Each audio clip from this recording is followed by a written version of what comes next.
ایک گاؤں میں ایک عبادت گزار خوبصورت اور نیک سیرت نوجوان رہتا تھا۔ وہ اپنا زیادہ تر وقت مسجد میں گزارتا اور ہر وقت یاد الہی میں مشغول رہتا۔ ایک مرتبہ ایک حسین و جمیل اور عقلمند عورت نے اس کو دیکھ لیا۔ دیکھتے ہی اس پر عاشق ہو گئی اور اس کے خیال میں گم رہنے لگی۔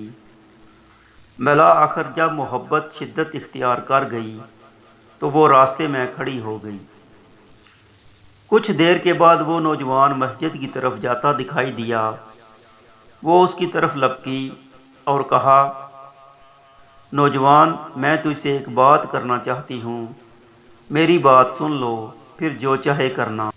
اس شرم و حیا کے پہکر نوجوان نے جب ایک غیر محرم عورت کی آواز سنی تو اس کی طرف متوجہ نہ ہوا اور نگاہیں جھکائے تیزی سے مسجد کی طرف بڑھ گیا۔ جب مسجد سے گھر کی طرف آنے لگا تو وہی عورت ملی اور کہنے لگی، ہے نوجوان، میری بات سن، میں تجھ سے کچھ کہنا چاہتی ہوں۔ نوجوان نے نگاہیں جھکائے جواب دیا، یہ تہمت کی جگہ ہے، میں نہیں چاہتا کہ لوگ مجھ پر تہمت لگائیں۔ عورت نے کہا، واللہ میں تیری حالت سے اچھی طرح خبردار ہوں، لیکن میں اپنے نفس کے ہاتھوں مجبور ہوں۔ میں خوب جانتی ہوں اتنا معمولی سا تعلق بھی لوگوں کے نزدیک بہت برا ہے۔ تم جیسے نیک خصلت اور پاکیزہ لوگ آئینے کی طرح ہوتے ہیں، چھوٹی سی غلطی بھی ان کو داغدار بنا دیتی ہے، لیکن میں کیا کروں، میں بے بس ہوں۔ میرے دل کا حال یہ ہے کہ ہر وقت تیری یاد میں تڑپتا ہے اور میرے جسم کے تمام اعضاء تیری ہی طرف متوجہ ہیں۔ اس کی بات سن کر کچھ کہے بغیر اپنے گھر کی جانب چلا گیا۔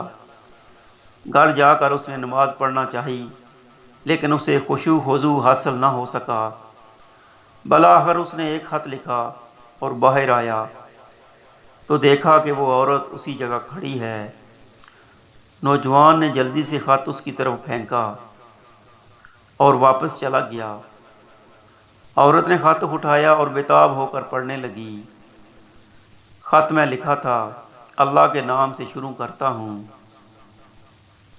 ہے عورت، یہ بات اچھی طرح ذہن نشین کر لے کہ بندہ جب اللہ کی نافرمانی کرتا ہے تو اللہ پاک اس کو درگزر فرماتا ہے، جب دوبارہ گناہ کرتا ہے تو اللہ پاک اس کی پردہ پوشی فرماتا ہے، لیکن جب بندہ اتنا نافر ہو جاتا ہے کہ گناہوں کو اپنا اوڑھنا بچھونا بنا لیتا ہے تو اللہ پاک اس سے سخت ناراض ہو جاتا ہے، اور اللہ کی ناراضگی کو زمین و آسمان، پہاڑ و شجر و حجر کوئی بھی چیز برداشت نہیں کر سکتی۔